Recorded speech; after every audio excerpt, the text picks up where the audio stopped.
Welcome to Chillin' 101. We hope this video helps. You start by preparing, make a quick backup of your settings. JSON so you can undo changes. Once done, open Windows Terminal and press Ctrl+ or choose Settings from the menu. You'll see Profiles, Appearance, and Startup. Select a profile to edit first. Make immediate, small edits. Change the font face and color scheme in the Appearance tab. These are low-risk, high-impact tweaks that reveal results instantly, so you understand how profiles map to tabs and shells. Now you dive into the detailed middle steps.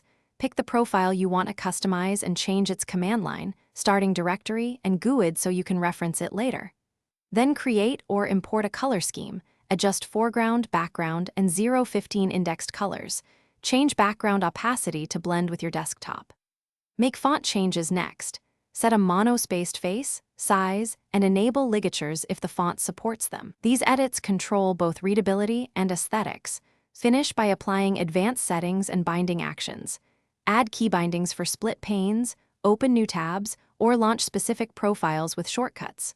Once done, modify startup behavior and enable acrylic or glass effects for flair, but make conservative changes to performance-impacting options.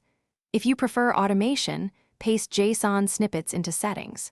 JSON for complex setups. One key troubleshooting tip. If Terminal behaves oddly after edits, validate the JSON or restore your backups.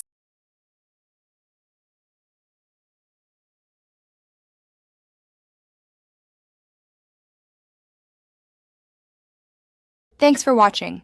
Consider subscribing if we helped you.